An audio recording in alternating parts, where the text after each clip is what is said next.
Mba ondu. Neba ne na nyana. Yoshi nene to. Mza fakwa ogenu dido kibibiro. Adon pishi.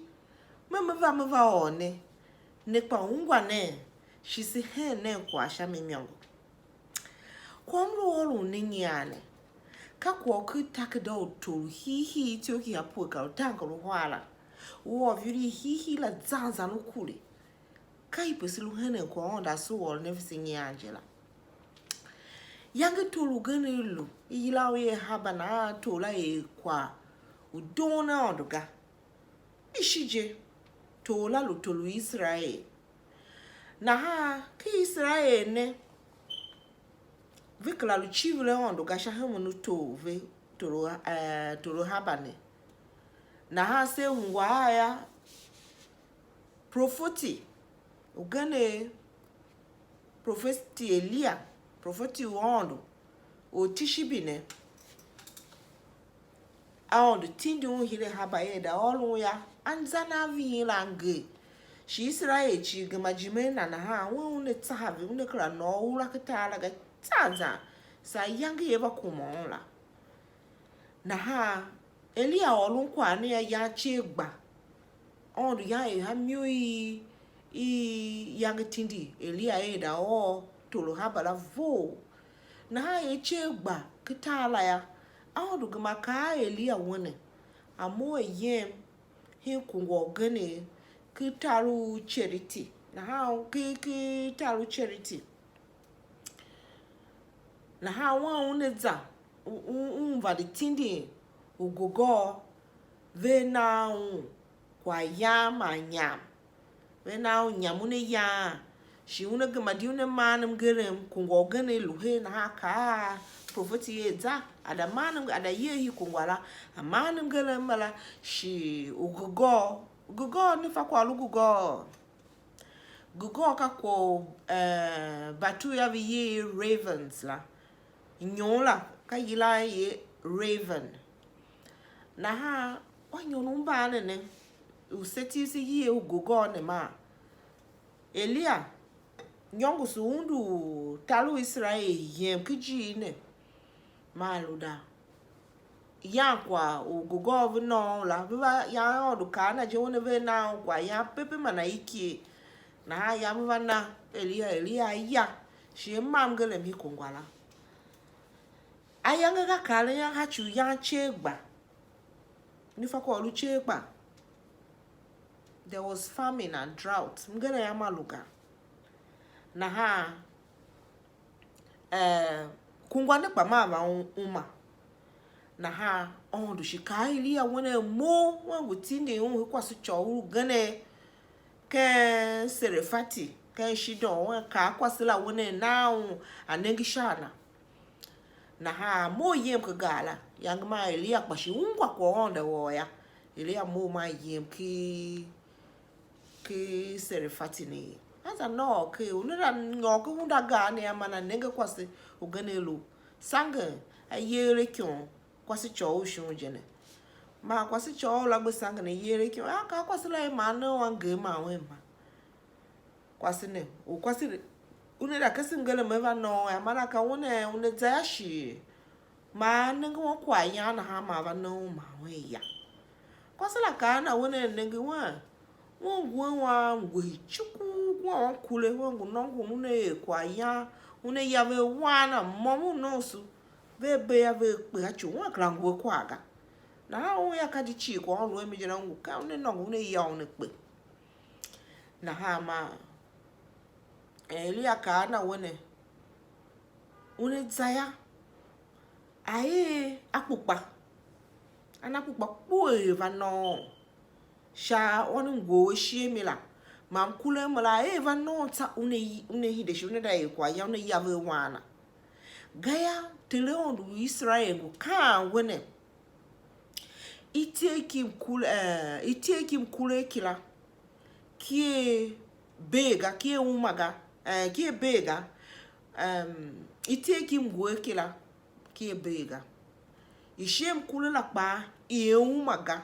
zanza uneka no ula shataru Israel uzuwa kwa ala ki takidoto uhihi tio kisho po tangolo wala ka view ya po karo nyinje la ka hipe ondo ya okwana akwasela jira wone mkule mala manambuwa mala chi mabenga zanza sa une hideva noura zanza shi une va noura kitalo Israel na akwasela kwa ya ungwa ondo ya yemje da kwa ya na bana Elia shi yave wana ma bibiro ya kratisisi gbina momu jenshi hinde ko hiji laka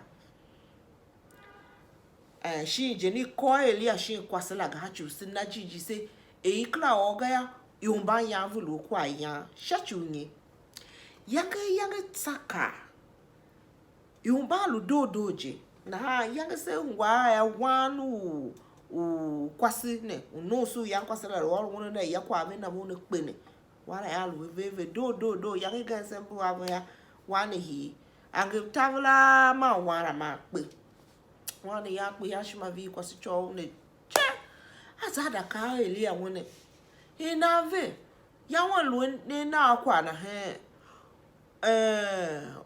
Elia va lu hi ya he ve na ya ka wana va pe ni avo va on bu ne soro bona kwa ni ya vi Elia wa vi kwasi cho ne dido kwasi cho ne ma va polo he o wana momo kwa pe ni Elia ma zada ko wala aye mami ha yo enwe Elia taya ada bi wana shagambena na ha yirim se tavra sona ondo aka wone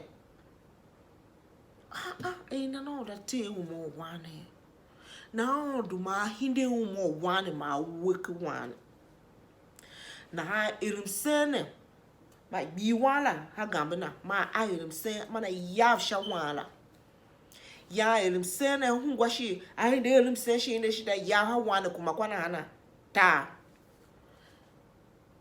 besha kwa tala ma du ya ungwa msenu uelia hinde umo wane ma waklena wane mande Elia ko wane ha wona hinde da nangona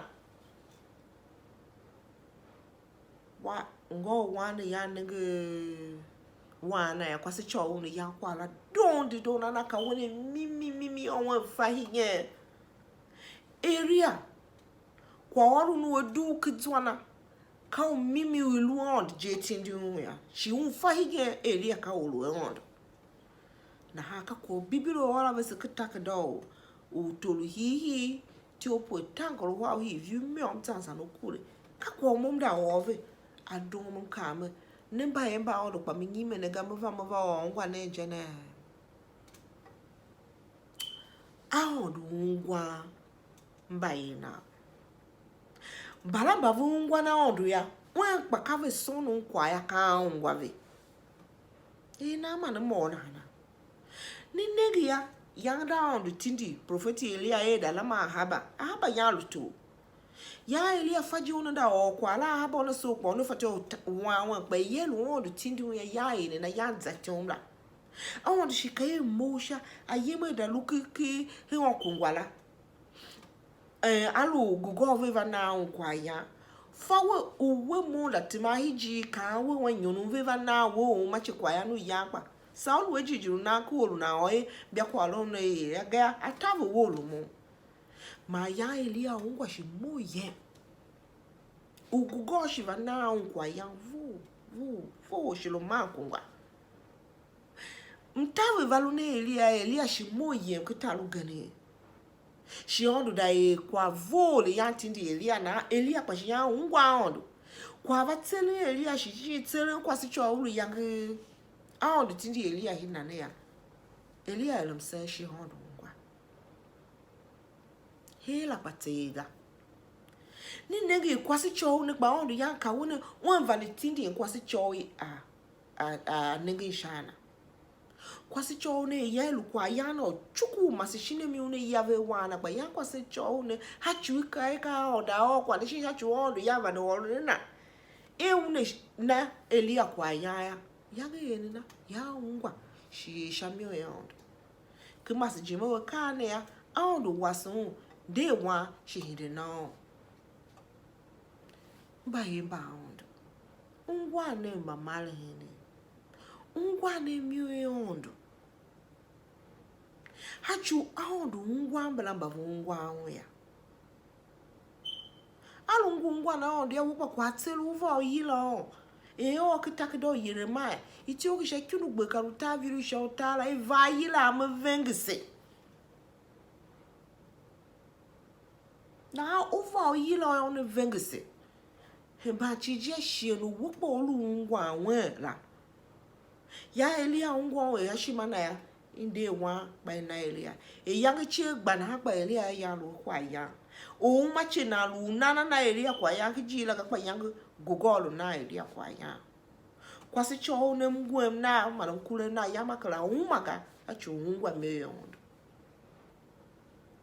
ba ondo alu iola veni ne kwa eneni ye kwa alu hita woni shi makanta shi hi ya woni ene kwala alu ka ko dido unja manu nanam zehemeya dilune mba wa hwega dilune mba tabiti oga ma alu ni na ya mimi eli ya loli we mamuna ha kwasi cho ne balu kwasi we mamuna ha ma odu ungwave shivu ungwa odu na shi odu ishimave ondo ungwa mbalamba bulumba naya wakba ungwa ondo ishimana ungwa mbamale wako didu ovuluka ewo wela ishimave ma euva uyila ondo ya unkpo ne vengese hachu ungwa bavulumba nala orune bibiro mba yebati lunen